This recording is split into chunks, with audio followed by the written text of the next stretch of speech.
The time is now 7:30 p.m. Good evening, everyone. Welcome to the Old Bridge Township Zoning Board of Adjustment meeting for April 15, 2021. I'm James Sullivan, and as chairman of the board, I would ask you now to join me in reciting the Pledge of Allegiance to the flag of our country. I pledge allegiance to the flag of the United of the United States of America and to the and to republic the republic for which it stands, one one nation, under under God, indivisible, indivisible, liberty, with liberty, justice for all. Adequate notice of this meeting of the Old Bridge Township Zoning Board of Adjustment has been provided in accordance with the Open Public Meetings Act at least 48 hours prior to the commencement of this meeting by prominently posting in the municipal complex an announcement giving the time, the date, the location, and the agenda of this meeting. Also by mailing such announcement to the Home News and Tribune. Also by filing a copy of such announcement with the municipal clerk, and also posting the announcement on the municipal website. Ms. Silverman, could we have a roll call, please? Mr. Dewhurst, Here. Mr. Connor, Here. Ms. Kilbuff, Here. Mr. Scogno, Here. Mr. Stoner, Here. Mr. Psychowski, Here. Chairman Sullivan, Here. Mr. Sachs, Here. Mr. Gill, Here. Mr. Want, Here. and myself, Kim Silverman, Vice Secretary. Thank you, Ms. Silverman. This meeting is being conducted electronically via the internet by a webinar. It is unique and it takes patience on all involved, as we are no longer gathered in the courtroom where we would formerly do business, but we're actually doing so from our own homes or our own home offices. This meeting is also being televised by OBTV channel 15 as well as YouTube Live. I remind those watching on any device that there may be up to a 30-second delay in communication.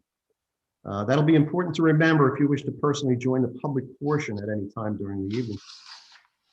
Anyone calling in must lower their device that they're watching on, or you will be confused by the time delay. I would ask all participants now, there will be a panelist this evening, and those testifying to please silence your cell phone so we don't interrupt anybody while they're testifying. The meeting will follow the same protocols as always. There are some general housekeeping matters, which will be followed by 2C variance applications. There may be a 5-minute recess in between the applications if needed for the stenographer or the professionals, or perhaps the board members. As in all public, as in all applications, there's a public portion that follows testimony. If you have particular interest in either of the applications tonight and you wish to ask questions via the telephone, I suggest that you take notes during this presentation to refresh your memory when you're on the phone. Now would be a perfect time to access some paper and perhaps a pen or a pencil. Board members, I believe the stenographer tonight is new, at least to the board, as we know. So when you're going to talk, please announce your name so it doesn't confuse her, particularly when she's trying to take down live testimony. Ms. Sawant, I may have missed some things. Would you please fill in for me? Ms. Sawant is the township planner, and she is the moderator of the meeting.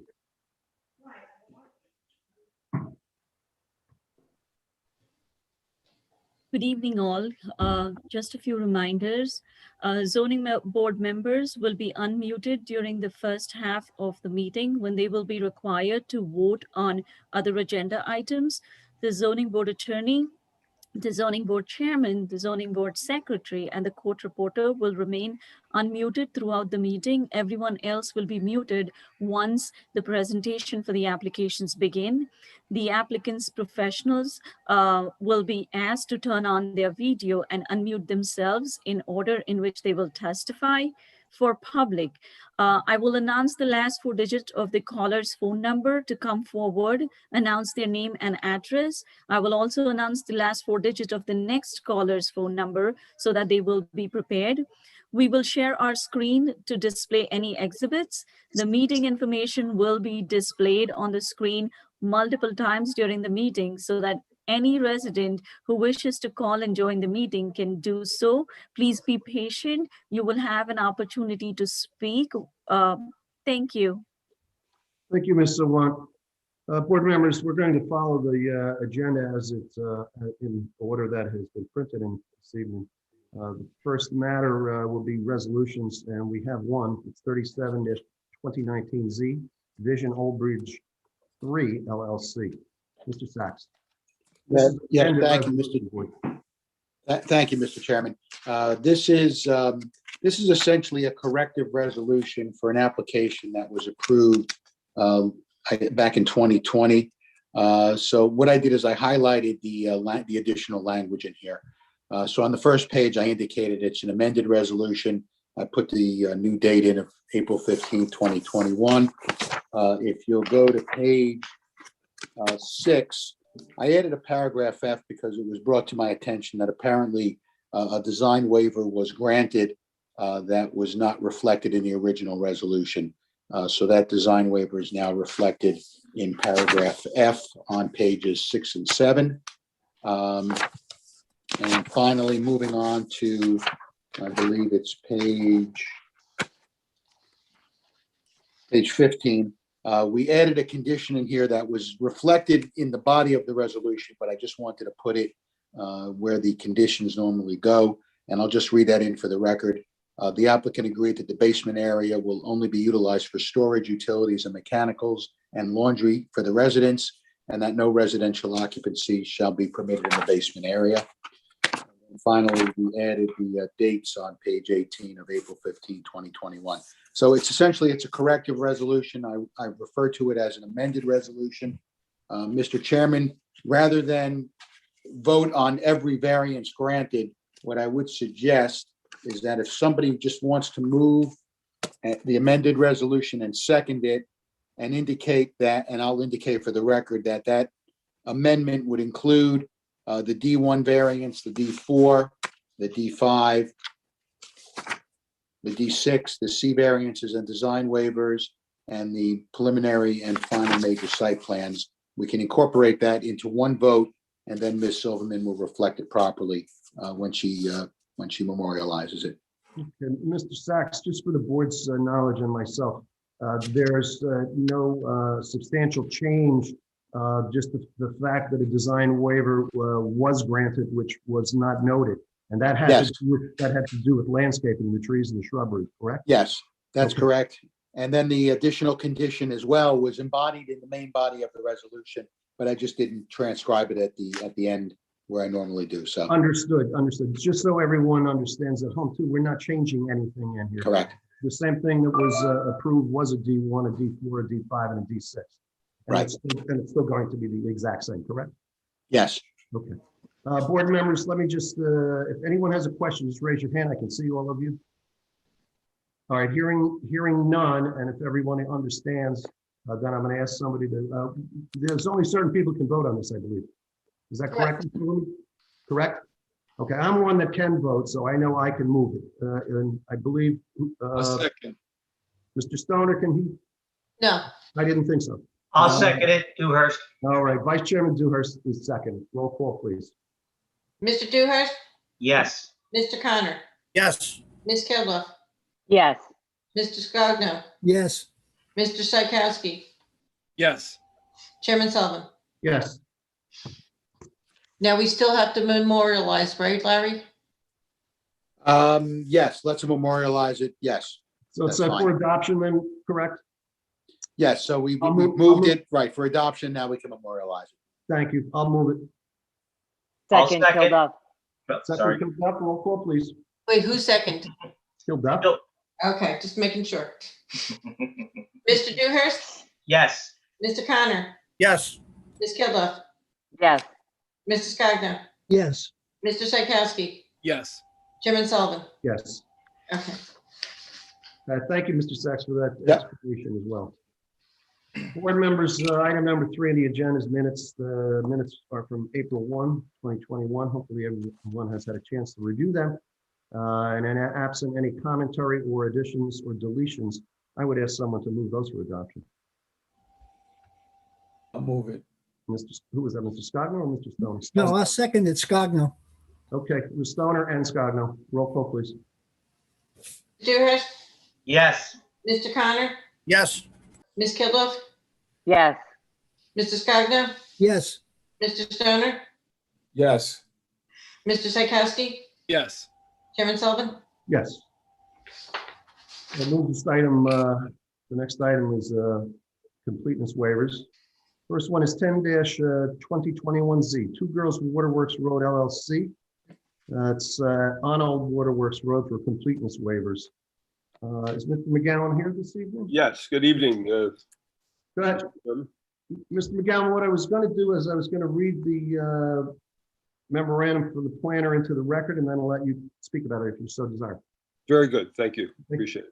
Hopefully everyone has received this. Those at home, probably you don't have it, but I'm going to read it into the record. It's dated April 13, 2021, reference to Two Girls Waterworks Road. It's block 6017.11 lot 9, amended preliminary and final site plan. The subject property is located at 601 Waterworks Road. The site is a corner lot located at the northwest quadrant of the intersection of Unnamed Road and Old Waterworks Road. These two streets are local streets. The site is comprised of a single tract of land containing 5.55 acres per the township tax records and is located in the SD3 Special Development 3 zone. The subject property currently contains several structures, including a one-story office building, maintenance garage, masonry garage, storage sheds, and a paved contractor's yard. On December 5, 2019, the applicant got an approval for amended preliminary and final site plan approval. That was application number 20-19Z from the Zoning Board of Adjustment for a concrete batch plant with associated improvements in vehicle repair building. The applicant now proposes to add an ancillary use, a Class B recycling for concrete and other materials. This requires an amended preliminary and final site plan. Our office has reviewed the following waiver requests by the applicant. Item 3A, environmental impact statement, and item number 52, tree plan and application. There are no environmental constraints on the subject property, and hence our office has no objections to waiving the requirement for an environmental impact statement. Our office has no objection to waiving a tree plan and application at this time. Please note, should the board act favorably on this application, a tree removal plan and application may be required. The applicant should be advised that the waiving of any completeness items does not constitute approval of any portion of the application, and that any information found necessary during the review process must be supplied. That was authored by Venus Saloon. Mr. McGowan. Mr. Chairman, we thank Vina for her review. We accept it, and we would appreciate if the board would grant those two waivers. We had originally applied for 3. We have withdrawn one of the requests, and therefore it's not referenced in her letter, and we will be meeting that requirement. Thank you. Thank you, Mr. McGowan. Ms. Salon, anything you want to add, or just your record, stand on the record? I have no further comments. Thank you very much. Board members, any questions about the this waiver? Okay, I see no hands. Okay, in that case, I'm going to ask someone to move them for approval. Motion to approve, Connor. Is there a second? A second. Second, Mr. Stoner. Roll call, please. Mr. Dewhurst? Yes. Mr. Connor? Yes. Ms. Kilduff? yes, Mr. Scogno? Yes. Mr. Stoner? Yes. Mr. Psychowski? Yes. Chairman Sullivan? Yes. Thank you, Mr. McGowan. Thank you, board members. Have a pleasant evening. You too. You too, Bob. Take care. Thank you.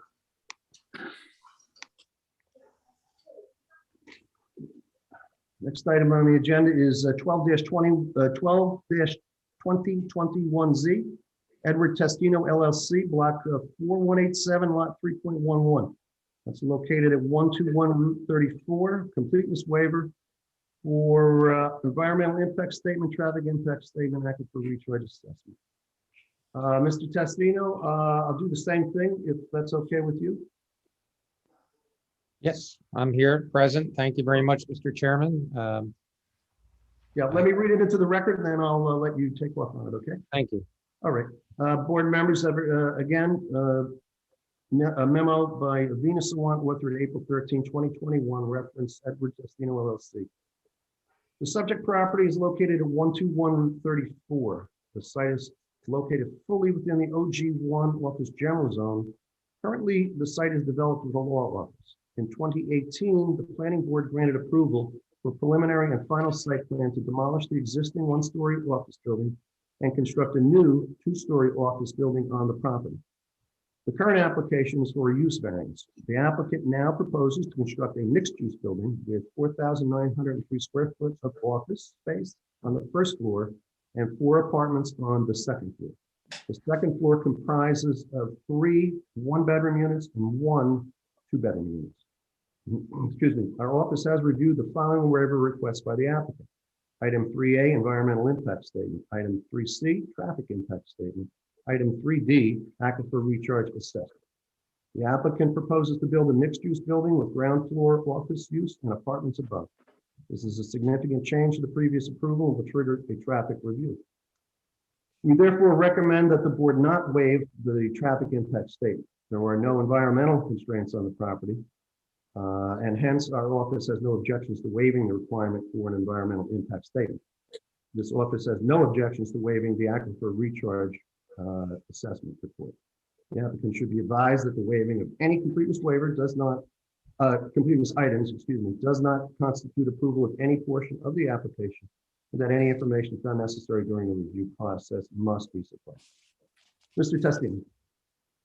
Yes, thank you, Mr. Chairman, and thank you for taking the time to hear us this evening. I do have the engineer with us, Mr. Ernest Feist, if you have any additional questions. I want to thank the planner for her review. I want to tell you that we're looking forward to coming before the board and having this application heard. Essentially, our only issue with the recommendations are the traffic impact study. We were asking you to consider waiving that since we had one submitted with the last application. I've asked the planner to reconsider that waiver request in her recommendation in an email today. I submitted a copy of that traffic study from 2019. We intend to use the same traffic company when and if we ever get to a site plan development, and would agree that if comply with any recommendations on the development of the site. But it's our position that this is a less intense use from a traffic standpoint, and it's borne out by the statute, the ordinance, in that the number of parking spaces required for this type of development are significantly less than the one that was approved. And in that regard, we request you consider that request. We thank the professionals for their time and service and the staff for their assistance.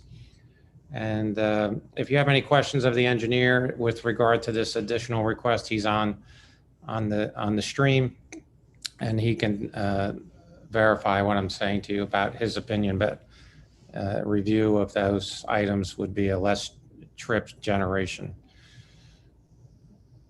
Thank you, Mr. Chairman. Thank you, Mr. Testino. Ms. Sawant?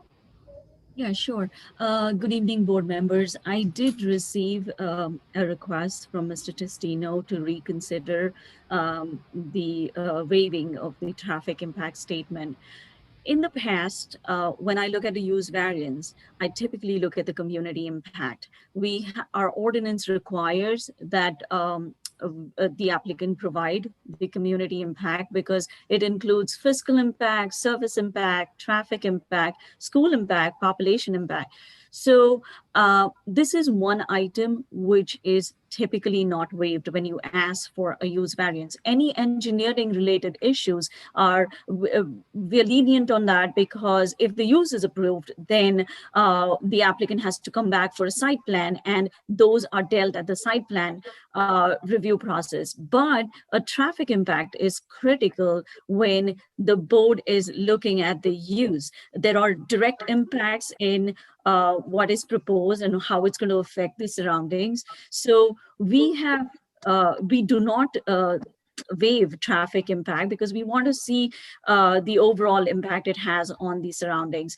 Just to give you an example, just the previous application, the waiver hearing we had, the one item that was withdrawn and the applicant agreed to submit was the traffic impact, because in fact, they are an approved application by the zoning board. They're just coming to tweak it, but even then a traffic impact is required. In this case, the office use is completely different from a mixed use building. The office, there's ground floor office, there are 4 apartments on the top. We would like to see what impact it has on the roadway system. So I would recommend that the applicant submit this information when we review the use variance. Okay, thank you, Ms. Sawant. Mr. Testino, you have any response to that? Other than what you've said? Nothing other than what I said. I was just asking her to reconsider it, and we certainly will respect your decision, and we always respect your planner's decision, as she's been very helpful, and I understand her position. Thank you. Mr. Chairman, if I could just ask a question of Vina.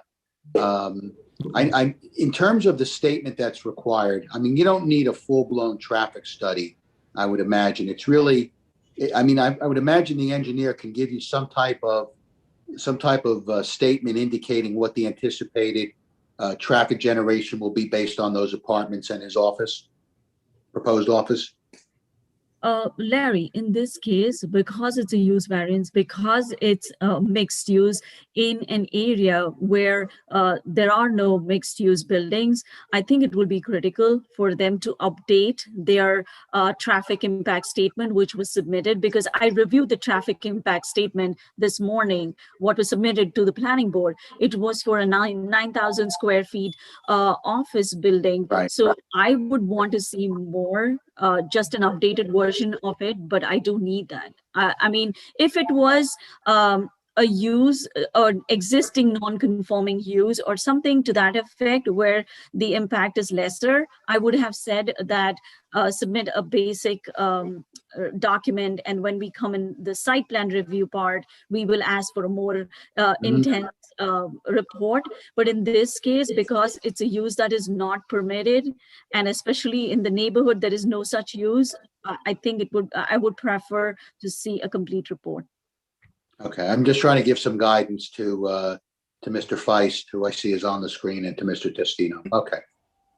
I am definitely open to working with Mr. Feist in what the expectations are. He can call me anytime, and I will definitely offer assistance. Okay. Thank you. I would say that this board relies upon the professionals from both sides of the chair, whether they're testifying on their own behalf of an applicant, or whether they're testifying on behalf of the township. And we've always given credence to that, particularly when we get advice from the planner or from our engineer, we normally stick by it. So I'm going to have to at least say it would be my opinion that we probably should not waive the traffic impact statement from what I'll let some of the board members, if they have any questions, they can certainly ask them at this point. Raise your hand and I can see you. Mr. Scogno, go ahead. You're muted. Okay, I'm unmuted now. I noticed that we're in the OG1 zone, which is the office zone. When did we come for the D variance for the apartments? Well, that he's going to seek a use. Yeah, Leon, he's Seek one. he got an approval for an office, but now he's seeking to modify that approval. That was done by the planning board, is that correct? Yeah, that was done by the planning board in right. 2018. Yeah, we haven't approached that. Yeah, so he's going to submit an application. Well, he submitted an application to modify that approval, but it's got to go to the zoning board because obviously the residential use is not permitted in the OG1 zone. Exactly. Thank you. Anybody else? Okay, seeing none, anything else you want to tell us, Mr. Warren? No? That's it. Okay, but there is no problem with the environmental impact statement and the aquifer recharge, correct? That is correct. There are no constraints on the property. Okay. So I recommend that the board waive those 2 items. Okay. Board members, you've heard the recommendation, Ms. Sawant, to waive item 3A and 3D, but not waive 3C. I would ask someone to move it. I'll move it. Dewhurst. Okay, is there a second? Second, Kilduff. Moved in second for the waiver of 3A and 3B. Roll call, please. Mr. Dewhurst, Yes. Mr. Connor, Yes. Ms. Kilduff, yes, Mr. Scogno, no, Mr. Stoner, Yes. Mr. Psychowski, Yes. Chairman Sullivan. Yes. Thank you, Mr. Testino, Thank you. It's a pleasure. Have a good evening, all. and have a great weekend. You too. All right, next item is our first variance application. It's 11-2021Z, Mark Kramer Jr. It's located at 16 Creighton Circle. This is for an 18 by 22 detached garage requiring a C variance. This is the R9 zone. This is block 15566, lot 86. And Mr. Kramer, I see you here. Is anyone else going to testify along with you, sir? No, Okay, the board attorney has to swear you in, okay? sure. Mr. Kramer, please raise your right hand. Swear to tell the truth, the whole truth, nothing but the truth, so help you God. Yes. Please state your name, spelling your last name and address for the record. Mark Kramer, Kramer, 16 Creighton Circle, Old Bridge, New Jersey, 08857. Thank you. Mr. Kramer, when people, when residents are more or less prosecuting their own application so that you don't have representation by a lawyer, nor do you need one, but, and you're not going to have anyone else testify, we try to make it a little bit more comfortable for the homeowner, but there are certain things that you're going to have to put on the record. So in your own words, what I'm going to ask you to do is just tell us what you want to do, what you're going to do, or how you're going to accomplish this, why you need to do this. And then we would go to the township zoning officer and he's going to tell us why you need a variance. Then there may be some questions. If you want, I'll then go to a public portion. We can hear that and then we can take a vote if you should desire. All right? So Okay. at your own pace, sir, you can proceed. Okay, so we're looking to build a detached garage, just a place to park the cars, room for storage, room for tools.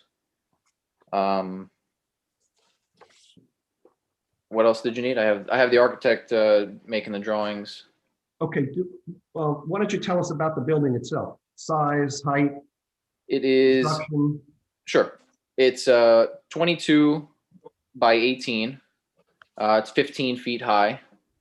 It's 3 feet off of my neighbor's property, and then I have a 5-foot gap in between my house and the garage. Would that be a typical A-frame roof? Yes, And what's the material? What is it? Is it a metal building? Is it going to be a stick build? it's wood and siding. I'm saying, in other words, is it prefab building or is this going to be built on site? Oh, it's going to be built. I'm sorry. Anything else you want to tell me at this point? No? Nope. You have a garage, correct? We had a garage. It was converted to a room way Okay. before we lived here. So this Okay. is, we just need more storage. Okay. Mr. Gill. Thank you, Chairman. Good evening, members of the board. I'd actually like to start off by asking a series of questions of the applicant, Mr. Kramer, if that's all right. You go right ahead. One of the first ones was actually asked. So, Mr. Kramer, you said that the application or that the property which was improved with the garage was converted at some point. So the garage isn't usable for living space anymore, or for parking a vehicle anymore, correct? Correct. It's about 6 feet deep. Okay. So you have one of those like little like storage sheds with the garage door there Exactly. that are attached? Okay. While the property looks familiar to me, I don't believe I had the benefit of a formal review and denial. You did not submit an application to my office that was denied, did you? For which project? For this project, for this garage addition, or for this garage construction. I spoke to you over the phone about it. I seem to recall that. All right. Yeah. All right. So then that just gives me a base because I couldn't find a denial letter for you and I just wanted to make sure.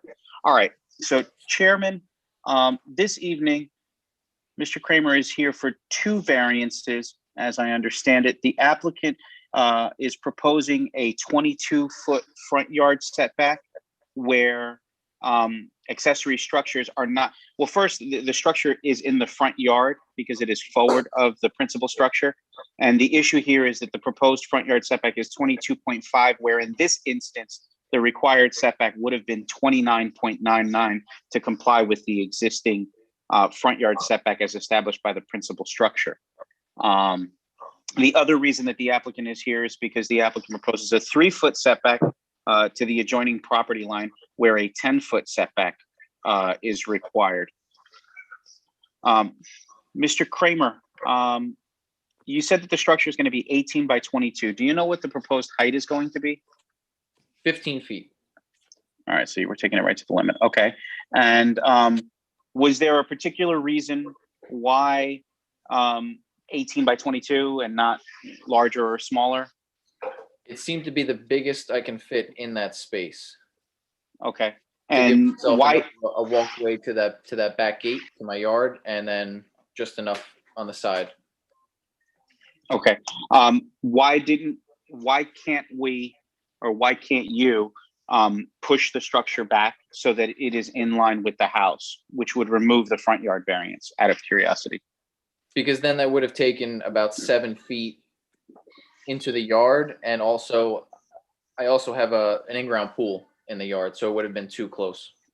So it would have affected your pool because of the existing construction and layout of your rear yard? Correct. Okay. All right. Chairman, that is all I have. The board has questions for me? Well, my thought was the same, that I went by to see the house, and I understand there's a white fencing, obviously, right behind the proposed structure, and I would have thought if that could have been removed and pushed back a few feet, it would be out of line, at least. Right now, it sits in front of the actual house. But I guess in order to comply, you'd have to move it, what, 6.5 feet? I think the applicant said 7 feet, which seems to be in line. 7.5, I think it is. It's a 22 point. He's 22.5, yeah, so he's about, he's a little less than 7. Okay, Yeah. and I think he's got a concrete patio, looks like around his pool. That's correct, Chairman. Yeah, I thought if he could move that, if he would push that back a little bit, at least it would be on line with the house. I think it might look a little strange the way it's going to be, but let's go to the board and I'll see if anybody else has any questions. Mr. Scott, go ahead. Hi, Mr. Testino. I noticed you indicated you're going to go 3 feet off of your neighbor's property line. Is that correct? Correct. Okay, so each panel of your white fence is around 5 feet, I believe. And I noticed you got 1, 2, 3, 4, 5, that's 20. That's 20 feet, and you're asking for 22? It was 30 feet from my house to my neighbors to that property line, 30 total feet. Yeah, you're butted up right next to your neighbor, your fence. Correct. Yeah. Yeah, the fence goes all the So way. then you're going to go 3 feet off of that. Correct. It'll be half a panel. Okay, half a panel, and then, so you'll probably be blocking that gate to your backyard. No, there's a 5-foot gap between the house and where the structure will be built. So there would be enough room. That's why I sized it the way I did.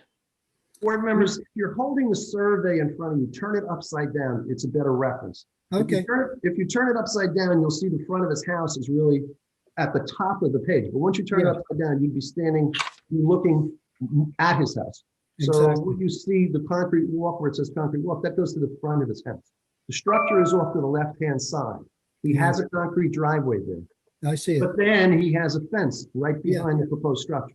Mhm. So this is the 3 foot, obviously, is off the fence line on the lot next to the, as you look at it to the left. He Yeah. has remaining a 5-foot walkway that he will be able to access to go into his backyard through a gate that presently exists. Yeah, I see that.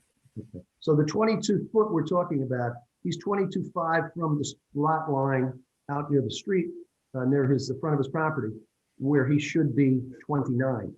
So in order to do that, he'd have to push this whole structure back 7 foot, and you can see it would probably be over the top of that concrete. that he has near his pool. So just to give you a Okay. reference, it's easier to look at it upside down. You get a better. Right. Okay, thank you. Okay. Any other questions? Mr. Chairman, just a question for Damian. So the front yard setback is 30 feet in this zone? Or Well, 25? no, the front yard setback is 25 feet, but our ordinance doesn't allow accessory structures in the front yard. So Right, I he has understand. he has a sliding scale. So for purposes of this structure, it should be 29.9 or 30 feet. Gotcha. Okay.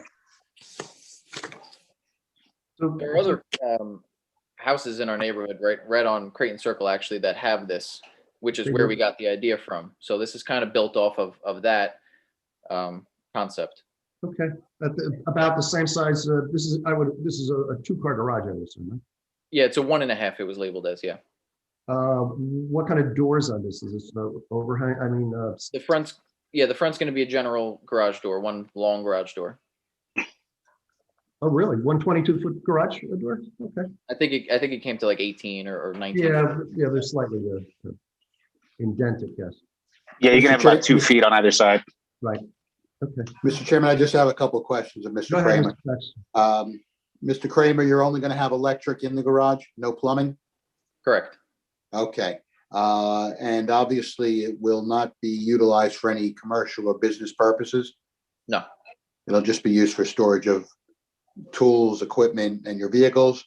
And you'll also agree that it will not be used as living space or as any rental property? It'll be Correct. associated with your primary residence. Okay, thank you. You're welcome. Thank you. Any other board member? I just have a quick question. Mr. Kramer, are you going to cover that 5-foot walkway in between? Or is that going to be open? That's going to be open. It's currently driveway now, so it's just going to be an access way to get to the yard. With no roof, you're not going to cover it? Okay. Oh, correct. Yes. Okay. And the only, this is the other question would be, is the only other option to bring that back, as I do see, would be to make the garage less deep? Yes. But I think it's going to have to be 7 feet. Is that correct, Mr. Gill? That would be quite a bit of Yeah. change. That's correct. I don't know that it will accomplish what the applicant wants to accomplish if we reduce it in size. I think moving it is the only practical. Yeah, okay. Mr. Gill? Yes, sir. If you have a slide in front of you, how far to that concrete would you say? If we're looking at it upside down like I am, where the entranceway for that 5-foot walkway goes into obviously it opens through a fence into the yard. For measurement purposes, when would he reach that concrete? About 6 foot? Well, because that concrete is kind of at an angle, it's yeah. really difficult for me to tell you how Yeah. far at a point. What I can tell you is to the water's edge, that front leading corner of the pool, we're talking about 11 feet. I do not have a scale in front of me, Right. but using some measuring techniques, I'm looking at this, and I would say that if he were to shift it back to the point where that right back corner of the garage would touch that concrete, we're Yeah. talking about maybe a 3.5 to 4 foot gain. Mr. Kramer, if you're familiar with what I'm describing, does that seem about accurate? Yeah, the architect is the one who suggested putting it up where it is because, like we said, if we not only would it take yard space away, but it would be very. I don't know the exact measurement off the top of my head, but it would be tight. Yeah. And it's not canted. I guess it's actually, the reason it looks canted is because it's lining up at the front of the house, right? It's at a 90, it's at a perfect 90 to the fence line, I guess. Would I be correct, Damien? I'm sorry, what was the question? I'm saying it looks canted, but it's really the fence that's Yeah, it's the fence. So yeah, it looks like the front facade is aligned parallel to the front facade of the building. And what it looks like is that fence is canted like you're describing to tie into the existing neighbor fence. So it looks like it's shifted, but it's really 22 across. Okay. And once again, any smaller size wouldn't really fit your needs. Is that correct, Mr. Kramer? Correct. Okay. Damien, if he, yeah, one other question, Mr. Chairman. Damien, if he moved it back, he's going to be taking up some green space back in that backyard, right? Correct. Yeah, okay. Right. Yeah, because right now, the area that he's proposing to cover is already, for the most part, improved with impervious surface. So, Gotcha, so gotcha. his impervious isn't changing. That Okay. would increase it. Right, okay, that's what I It's all thought. it's all concrete, Larry. So Yeah. that would be a problem, because right now he's not changing the. Yeah, curve. yeah. Okay, board members, anybody else? Raise your hand if you want to talk. Seeing none. Mr. Kramer, do you have anything else you want to say before I go to the public portion? No, thank you. Okay. Or for anybody watching at home or listening to us right now, we're going to place the phone numbers up. If anybody has interest in this matter, it's located at 16 Creighton Circle. It's for 1822-foot detached garage. We would ask you to call in now if you wish to be heard. We'll give about 60 seconds for you to call in, and we'll put you live on the air with us. Final comments, Mr. Kramer, because once we do this, I'm gonna ask you if you want to vote or not. Okay. I'm sorry. Can you repeat that last thing? My baby was talking. Well, put your baby on with us, and we'll talk to him or her. Do you have any final comments, sir, that you'd like to tell the board before once I stop this process? I'm gonna call for a vote. Okay. No, we're just looking for looking to make the house nicer and give her, more room for her stuff as well. Well, she didn't want Daddy hogging all the TV time. So at least she got a little bit too. Ms. Sawant, has anyone called in? No, no raised hands. Mr. Sachs, do you think we've given sufficient time? I think so, Mr. Chairman. Okay, I'm going to close the public portion in that case. Board members, you've heard the testimony, and you've seen the drawing. And I've been in, as I guess the applicant told us, that there are other places in his neighborhood that people have done this, and that's where he got the idea. If someone wants to move in favor of this, please do so. Scogno, move it. All right, Mr. Scogno moves it. Is there a second? I'll second. Roll call, please. Mr. Dewhurst, Yes. Mr. Connor, Yes.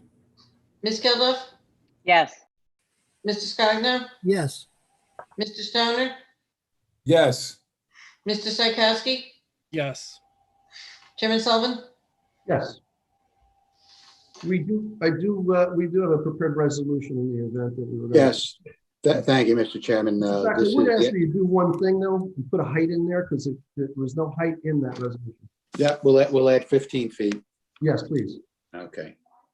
Okay, this is the application of Mark Kramer Jr., application number 11-2021Z, property located 16 Creighton Circle, block 15566, lot 86. It's an application to permit the construction of an 18-foot by 22-foot, 15-foot high detached garage in violation of side yard setback, proposing 3 feet where 10 feet is required, and also violation of an accessory structure in the front yard, 29.9 feet required, 22.5 provided. The conditions of approval, construction to be completed within 1 year of the issuance of the building permit. The garage is to have electric only, no plumbing. The exterior of the garage to match the existing home.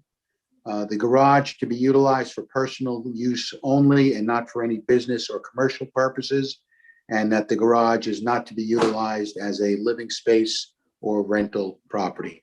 And those are the conditions. Mr. Kramer, you agree all the conditions as they were read into the record? I do.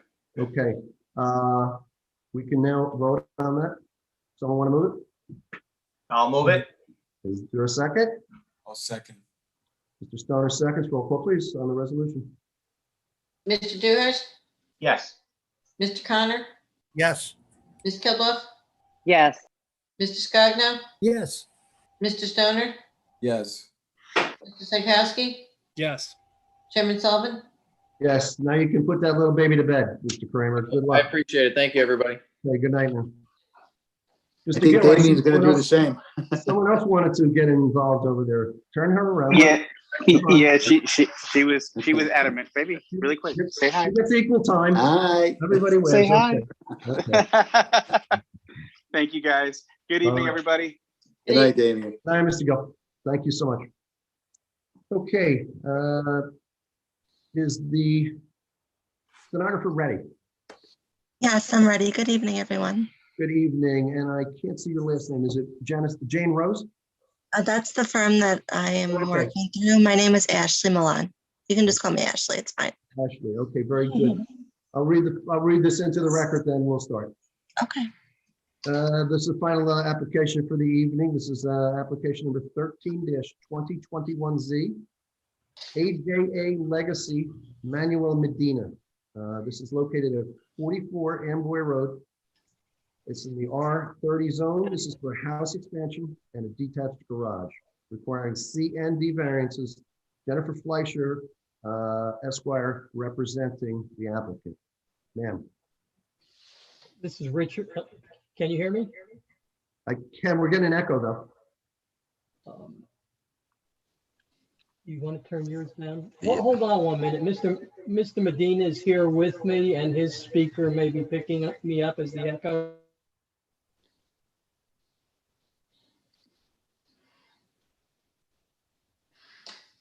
Okay, I'm not hearing anything now.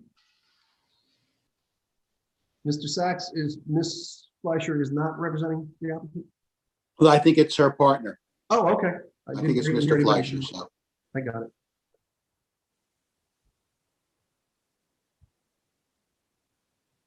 Hello? I'm still gonna have a very, very big echo.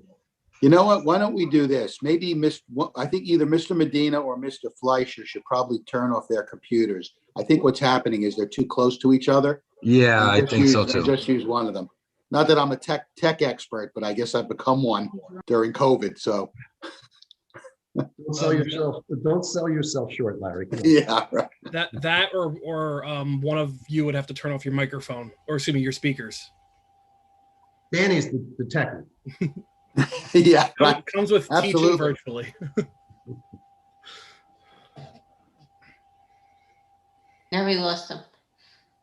Sounds like they're vacuuming now. Well, I think if Mr. Fleischer puts his computer on, maybe we could do it that way. Okay. Well, I see Debbie's on. Yeah, I think that's his office, probably his office computer. It is.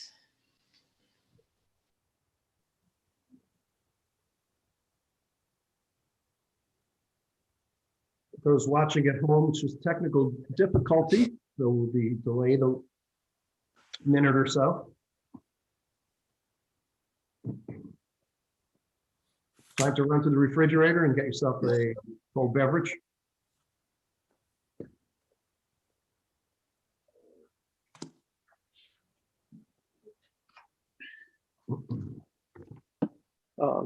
There it is. Hello? There we go. Sounds good. Got me? Yes. Okay. Good evening. I'm Richard Fleischer, and I will be representing AJA Legacy.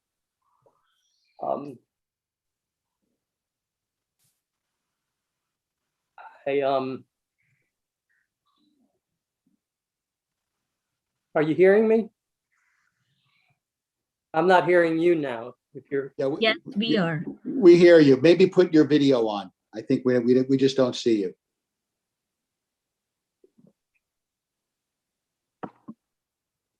How There about you that? go. All right, now you're good. All right, hopefully we've got it together. Again, Okay. good evening.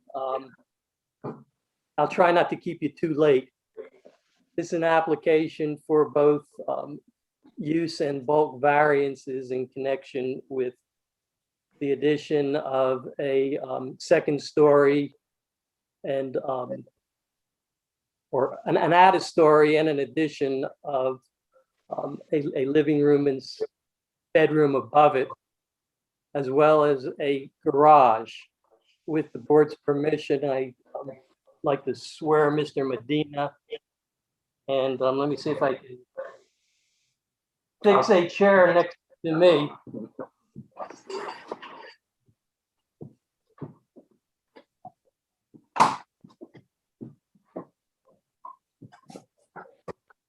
Hi, everybody. Okay, all right, Mr. Medina, I'll swear you in if you raise your right hand.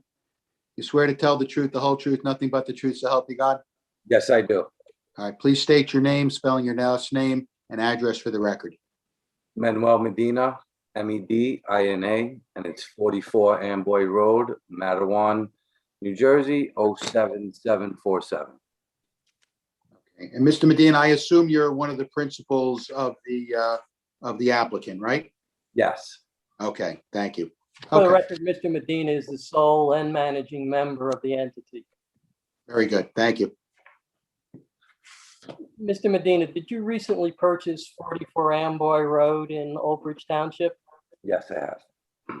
And did you have Parker Engineering prepare a plot plan of what is proposed on the site? Yes.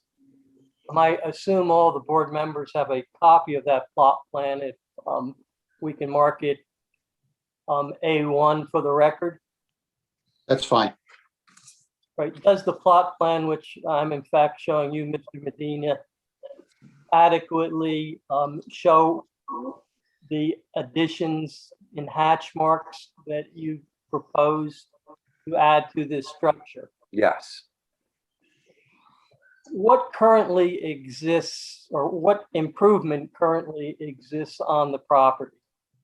It's a 2-bedroom bungalow, cedar shack, and pork addition house. Right, and in terms of size, how large is it? It's a very small house. I believe it's about 800 square feet. I believe the planner sized it at 827 square feet. Is that accurate? Correct. And how does it compare with the homes in the neighborhood at the current time? It really doesn't. Everything around it is really, modern sized and way larger than it. And are they all 2-story homes? Yes. When you purchased this property, was it your intention to update it, enlarge it, and resell it? Yes. Did you visit the zoning officer with your plans to determine whether what you proposed could be done? Yes. And did you receive a zoning permit? Yes. Are you a building trades contractor? I'm in the trade. Yes. All right. And as a consequence, you're aware of material shortages that are rampant right now in the building trades industry? Yes. As a consequence, did you pre-order a lot of the materials for accomplishing your goal after you received the zoning permit? I did. I just wanted to be prepared. And I believe you told me you expended approximately $12,000 and have those materials stored on site. Correct. After you received the zoning permit, did you authorize your architect to move forward and prepare the blueprints of what you're proposing? I did. And I believe the board has copies of those plans as well. And if we can mark those plans as applicant 2, I'll move on. Once you had your plans in hand, did you make an application for a building permit? We did. And was it at that point that the zoning permit was withdrawn and you were advised that you needed various? Correct. And is that the reason we're here this evening? Correct. And your proposal is to improve the property by building the structure that's depicted on the blueprints? Yes. And is what you're proposing in keeping with the neighborhood? For sure. Are the properties on either side of the property developed? Yes. And are there any structures on the property to the rear of your property? Yes. There's a garage and the house next door to me. It's a rather large garage. There are a number of questions that your board planner, Mrs. Sawant, wanted answered, so I'm going to go through her questions briefly. Hopefully we can answer all of them. The first one we've already answered, and that is that the existing home is 827 square feet. Is that rather small for what families are currently looking for? Yes, It's a it's got two small bedrooms, a small kitchen and a living room currently. correct. And you're proposing a detached garage. And what is the rationale behind that request? There's no real way to attach it to the house, and since the property, there's no real way to put it. There's a slab now. It does have a driveway cut in. So that's the only real way to enter to put a garage through the street. And do you think a garage is necessary to properly remarket this property? Yeah, I would think so for storage. There's no on-street parking. And so, to keep everything, tools and stuff inside, to keep the neighborhood clean. Right. Now there's no, or at least on the blueprint that I have looked at on my phone, the height of that garage is not shown. And in questioning you earlier, you advised me that you do not know the height of the garage, but you're willing to keep it no greater than the 15 feet that we heard was the maximum height that a garage could be. Is that correct? Correct. Is there any place on the property that you think might be a better location for this garage? And if not, why not? So no, the right side of it, there is no street entrance to it, and it is rather small. The property next door kind of intercedes with it a little bit.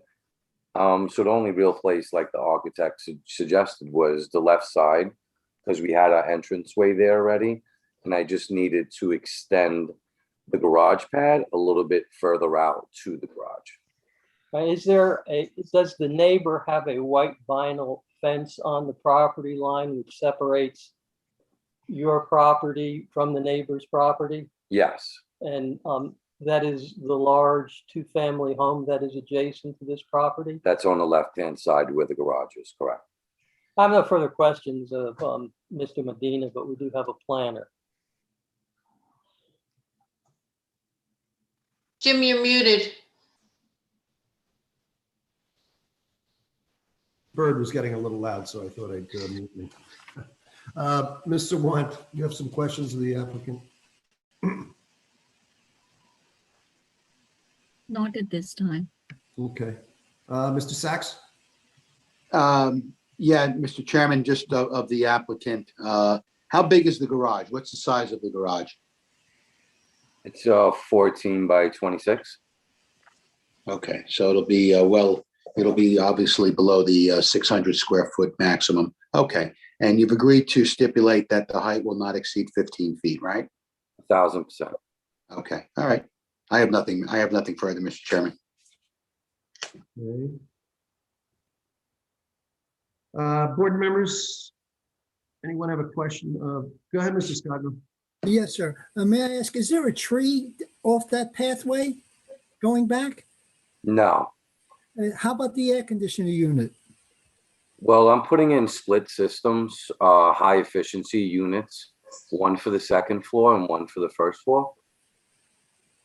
And the split efficiency units don't have condensers on the ground floor, is that correct? Yeah, on the ground floor, I noticed the air condition where the garage is going to go back. So Presently. yeah, the condensers would be on the side where the extension would be. So it would be in the inset area, not really visual to the street, but kind of inset next to the extension where I'm building out. Okay, and one more question, sir. Your neighbor to the right, is that a business? You know, it was a family plot. I believe he owned my property and the adjacent properties. At one point, he was a business there, but I've met with their plumber, and there is no business there. It's just an extra large storage. But that property now is on the contract. He did sell the property. I do see it contingent. So I don't think he's gonna own that property, but it is not a business, no. It seemed like the rock driveway, his rock driveway turned left onto your property and towards the back.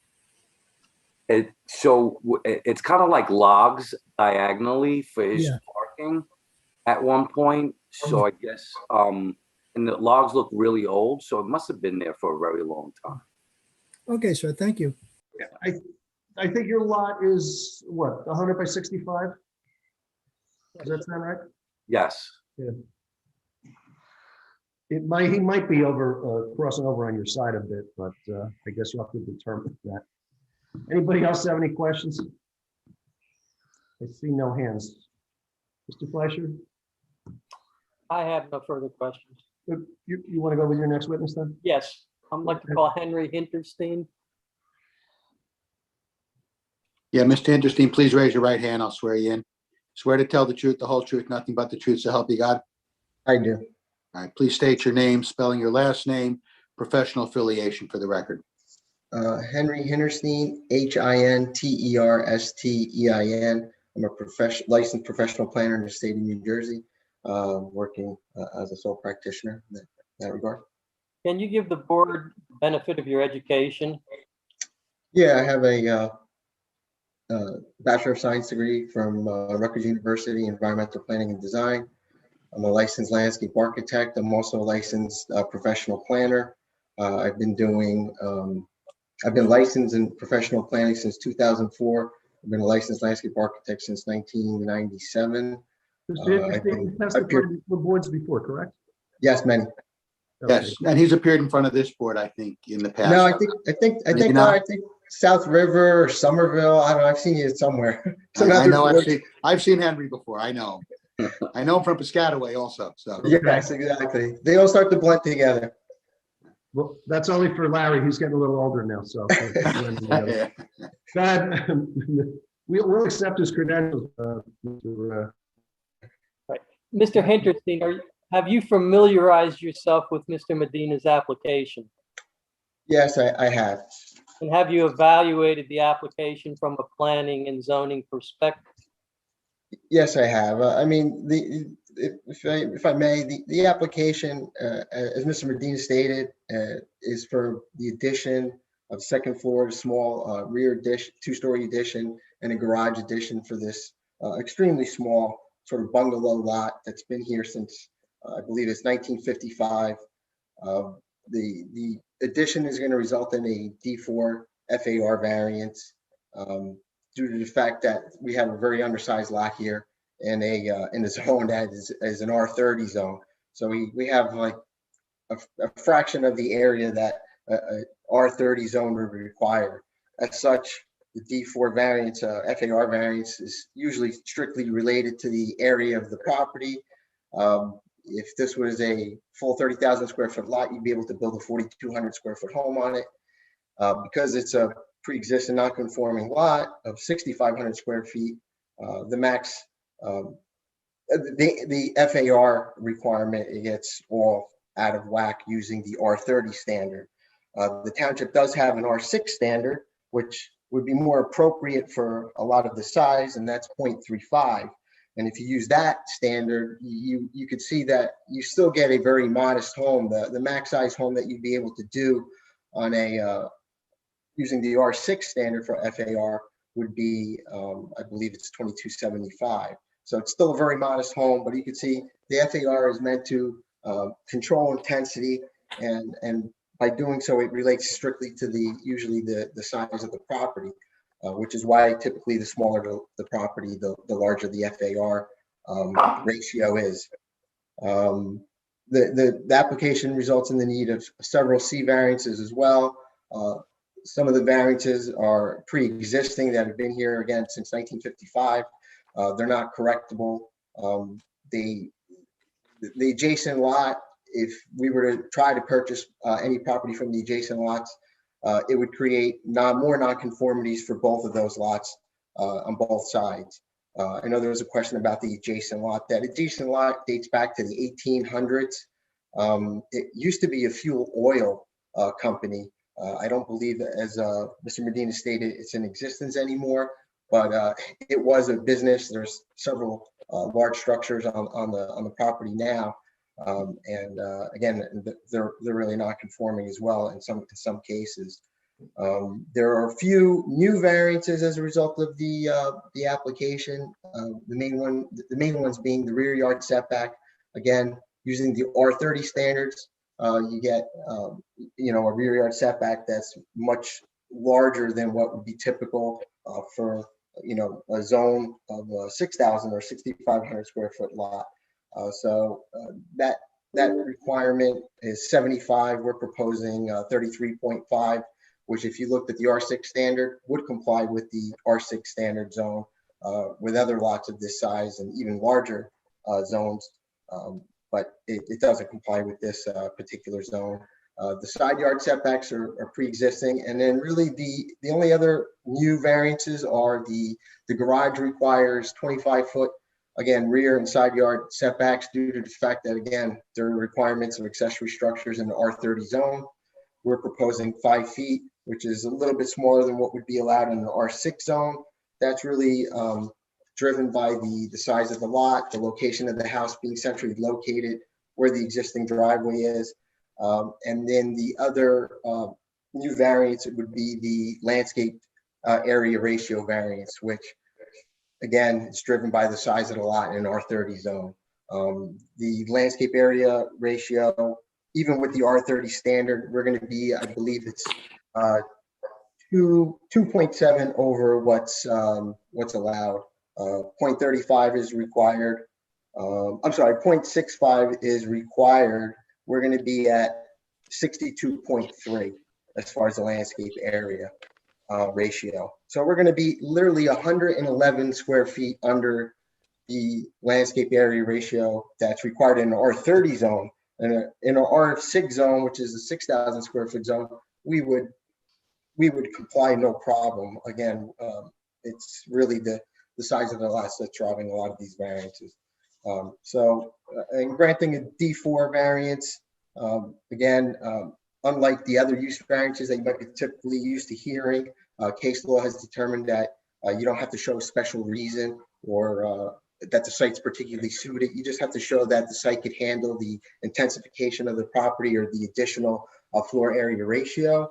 Also, with the with a D4 variance, you don't have to show the enhanced proofs since the use is anticipated to be in this case, it is a allowable use. So we don't have to reconcile the zone plan or the master plan due to the fact that the use is allowed in the zone.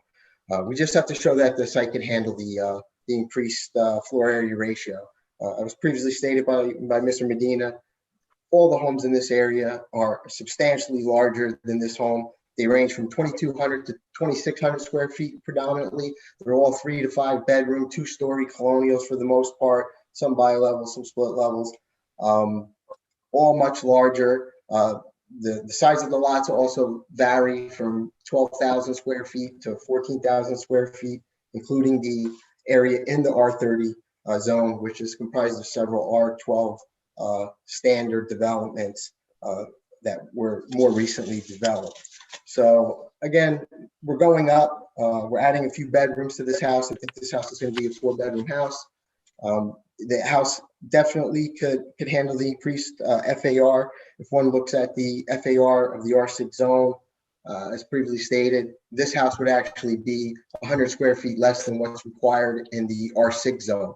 So that alone tells me that by the town's own ordinance for properties of this size, that the property could handle that FAR.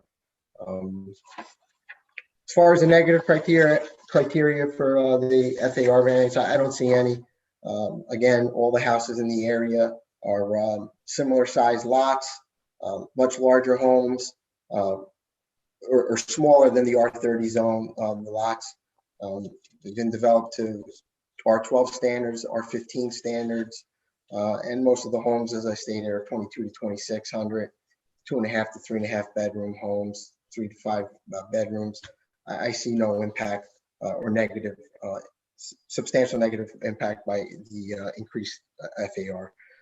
As far as the C variances, we have several of the pre-existing bulk variances. I think they could all be approved based on the C1 hardship criteria. They've been here since 1955. The house is operated without any issues. The mitigation of these variances is really not practical because it would put the other adjacent homes into nonconformities, which is not something we're looking to do. Is to just create more nonconformities in the area. So I think the pre-existing variances could be justified under that criteria. As far as the C variances that are a result of the new addition, I believe these could be justified using the C2 criteria. I think they relate specifically to this undersized lot that's been here since 1955 and the small nature of the lot in a zone that's 5 times the size of the lot. I think they could be. I think they could be granted for several reasons. I don't see the rear yard setback being a problem due to the fact that, again, we're still going to be 33.5 feet away from the rear line in your typical R6 zone, which would require only a 25-foot setback. And it would even almost comply with the standards of an R12 zone, which is 35 feet. The proposed side yard setbacks for the garage, for the accessory structure, similar to the case we just heard. The existing garage is located on the left side of the property. It's just a logical place for this garage to be located. There's an existing fence providing buffering to the garage. The location allows access to the rear yard and it allows a little bit of recreational space in the rear yard. It is a small property, so moving it further to the interior of the lot would cut off that backyard, cut off some of the open space of the yard or usable open space of the yard, which I think would be a negative. And the location currently, as shown, also provides probably an additional off-street parking space. As you heard, there's not much on-street parking in this area, so the additional length in the driveway, as well as the garage, provide for probably 2 additional off-street parking spaces to the property, which I think is a benefit. Again, the addition is going to improve a home that currently is in rough shape, to say the least, and is very, very undersized. The addition, and I think the approval of all these variances are going to create a home that's way more harmonious to all the other homes that exist in the area. You're going to have a house now that resembles most of the other homes in the area as far as size, looks. It's going to be brand new. I think it's going to definitely improve the character of the neighborhood, in keeping with the character in the neighborhood. The application, I think, is going to promote several purposes of zoning, including a state and admissible land use law, including A, C, E, G, and M, or everybody with what they are. I think you've probably heard about these many times before. And again, I don't see any negative, any substantial detriment to the application. Again, we're going to improve a dilapidated structure here. We're going to be more harmonious with the existing neighborhood and the existing construction in the neighborhood. The size of the homes that are in the neighborhood, almost all of them have, again, 3 to 5 bedrooms, 22 to 2,600 square feet, garages. So this will be in character with the neighborhood. They'll provide additional off-street parking spaces, having the garage and the additional driveway space leading to the garage. And again, the existing fence will help buffer that garage. So I don't see it being a big impact to the surrounding homes. And then although the rear yard setback requirement is not being met due to the R30 standards, it's definitely within line of several of the zoning standards for smaller lots between R12 all the way down to the R6 zone. So for those reasons, I don't see any issues or negative criteria or negative impacts of that of the addition. And then we're looking at the possible impairment to the zone plan or the master plan. Again, I don't see any. It's a residential lot. It's been here for almost 66 years as an undersized lot working. We're going to make it fit in with the neighborhood and be more in character. And for this reason, I think all these C bulk variances, both existing and new, as well as the FAR variance, can be granted, I think, with no issues, without any substantial detriment to the zone plan or the master plan. And that's it. We have nothing further. Okay, thank you, Counselor. Just to fact check something, Mr. Hinterstein, twice you mentioned the rear yard at 33.5, yet the record shows 30.33. Which one is it? 33.5. Okay, then Ms. Sawant? Yes.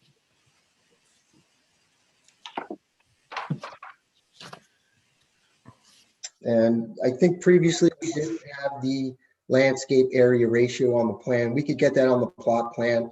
That's why I mentioned it, because that is a small variance that we also needed.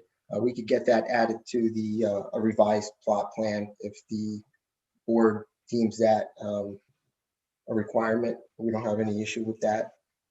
Yeah, actually, can you give me those numbers again for the LAR? Yeah. The LAR is going to be 62.3, where for the R30 zone, 0.65 is required. Okay, gotcha. Thank you. You got it. Go ahead, Mr. Sawant. Thank you, Chairman. I don't have any specific questions for Mr. Hinterstein. I agree with his testimony. It's an undersized lot. Most of the variances associated are due to the size of the lot. If you look at the proposed home, it's pretty consistent with what is in the neighborhood. I just wanted to, just like Larry, I wanted to confirm all the numbers. So the maximum floor area ratio, I heard the existing home is 827 square feet. So is the existing and the proposed addition together measured 2,137 square feet? Is that correct, Mr. Hinterstein? Correct. I have 21. Let me just double check. It's on my phone. 2137 will be the area of the FAR. Perfect. That does not include, I don't believe, the garage. Perfect. So the FAR requested is 0.33. Is that correct? Correct. It's actually, less than what would be allowed in that zone. Perfect. And the height of the garage is less than 15 feet, correct? Correct.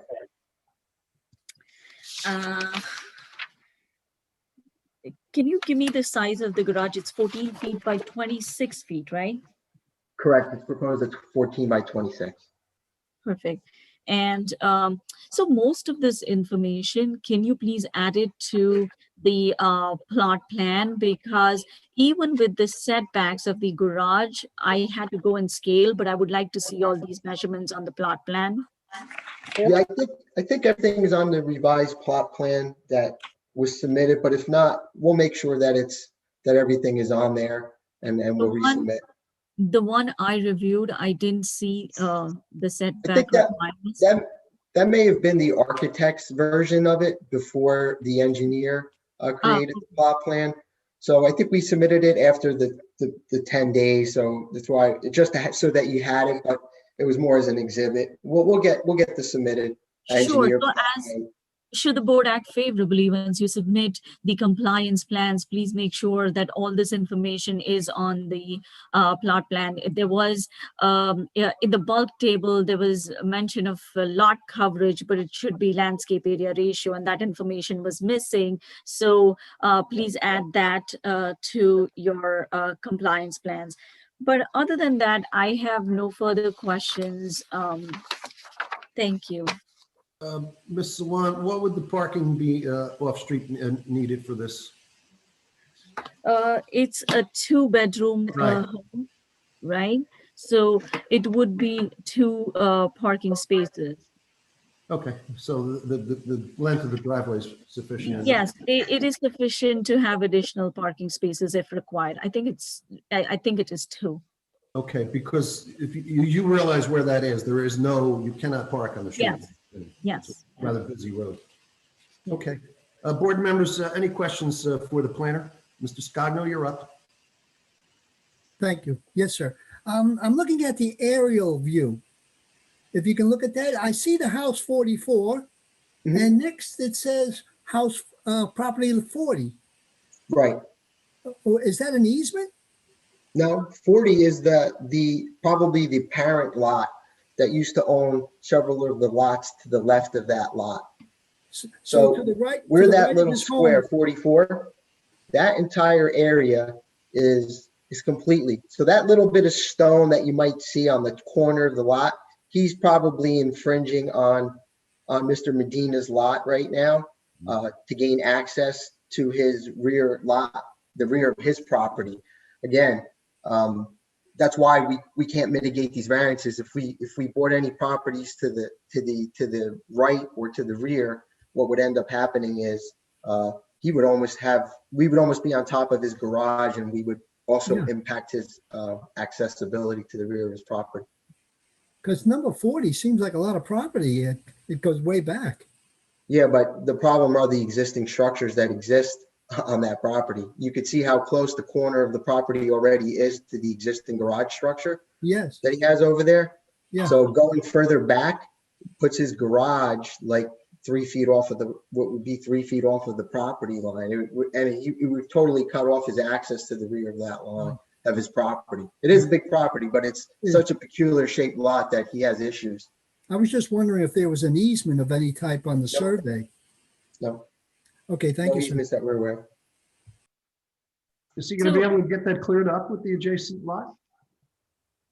If Mr. Medina, most likely he's going to landscape the property, topsoil and seed it when he's done. So if he has stone for his driveway on that property, he's going to probably remove it and seed it.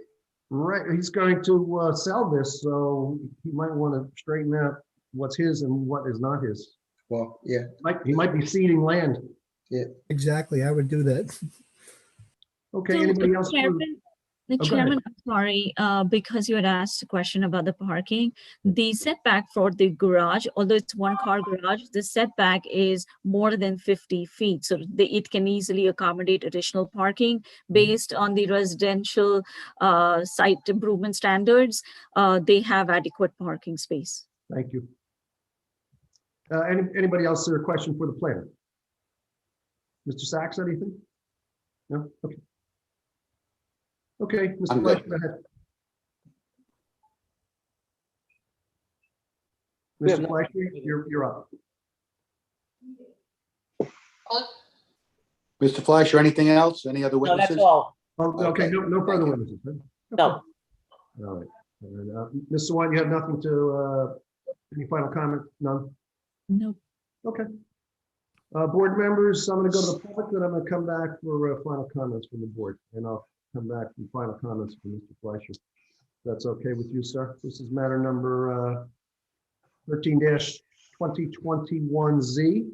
We're located at 44 Amboy Road in Old Bridge, Mattawan mailing address.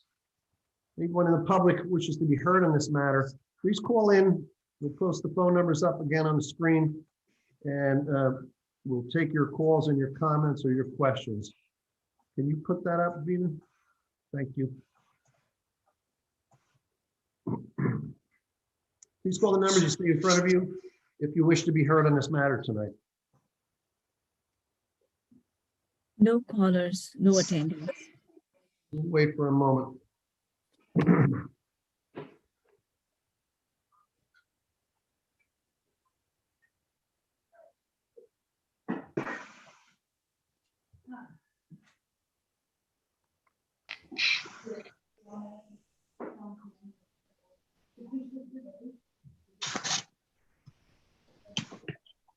Any calls? No, no attendees, no callers. Sachs, your opinion? We're okay, Mr. Chairman. You can close the public portion. Okay, I'll close the public portion on this matter for the evening. Mr. Fleischer, before I go to you, I'm just going to ask the board if they have any final comments. Anyone on the board wish to be heard? If anybody saw this, obviously, if you look at the picture on Google, it kind of looks like it's a big place, but if you were really there, it is not. And it is truly out of character in the neighborhood. I think that the improvements here could only benefit the new homeowner and the neighborhood as well. It truly looks like it's something that the time lost, that those two lots that go back to probably living in the 60s. But as we said, this went back a lot further than that. I think that the area can certainly handle that. It's got a fairly big lot there, and I'm happy that the driveway's going back so far. Anybody else on the board wish to comment? All right, Mr. Fleischer, your final comment, sir? I think that Mr. Hinterstein has adequately addressed the variances that are necessary, and consequently, I'm going to rest. Okay. Thank you, sir. Mr. Sachs, we have a D4, which we need to pass before we can go to the bulks, correct? Yeah, we have a D4. The R30 requires 0.14. Existing is 0.238 and proposed is 0.33. Okay, board members, you understand floor area ratio. That'll be the master vote first for D4. Should that survive, then we'll move to the bulks. Is anyone interested in approval for D4? I'll move it. Dewhurst? My Vice Chairman Dewhurst is in favor. Second. Is there a second? Mr. Scotland. Seconds. Roll call, please. Mr. Dewhurst, Yes. Mr. Connor, Yes. Ms. Kilduff, Yes. Mr. Scagno, Yes. Mr. Stoner, Yes. Mr. Psychowski, Yes. Chairman Sullivan. Yes. Larry, then can we take the bulks together? Yes, yeah, let me just read what they are. Go ahead, sir. You have for the principal structure, minimum rear yard setback, 75 feet required, existing is 50.33, proposed is 33.5. Accessory structure side yard setback, required is 20 feet, proposed is 5 feet. And accessory structure rear yard, required 25 feet, proposed 5 feet. And then finally, there's a landscape area ratio. Minimum is 65% and proposed is 62.3%. Okay. Board members, someone in favor of moving the bulk variances? Motion to approve, Connor? Is there a second? Second, Kilduff? Moved in second. Roll call, please. Mr. Dewhurst, Yes. Mr. Connor, Yes. Ms. Kilduff, Yes. Mr. Scagno, Yes. Mr. Stoner, Yes. Mr. Psychowski, Chairman Sullivan. Yes, thank you, Mr. Fleischer, for your presentation this Thank you evening very much. and for your professionals. I wish the applicant good luck in his project. I believe you'll get a resolution next month, sir. Thank you very much. Have a good evening. Thank you for your time. Thank you Same very to much. Take care, everyone. Quite welcome. Good luck, sir, on your project. Thank you very much. Board members, that closes the agenda for the evening. I'll go to Ms. Silverman. Anything to keep us updated on? Yeah, Right now, our next meeting is May 6th. Larry, unfortunately, but congratulations. Thanks, Richard. Wow. You just um, silence Larry, that. do you have anything to tell us regarding any of the court cases? No. I think the Metro storage case is coming up in May. So that's the first one coming up. And then after that, we have the Old Bridge Rifle and Pistol Club. My brief is due, I think, on that next Friday, I'll have that in and I'll get a copy to you, Kim, so you can circulate it. But those are the only two pending matters. Okay, thank you, Mr. Sachs. Board members, anything before we close for the evening? Ms. Sawant, anything from the township? No. Okay. All right, seeing none, someone want to move for an adjournment? Nobody? Motion. Okay. All in favor, signify by Gotta do your saying job. I All in have favor, some say aye. purpose here. I really do. Yes, you do. All right, we Second stand adjourned. Kildorf. Everyone Hey, have a- second Kildorf. have a great weekend, everybody. We'll see you May 6th.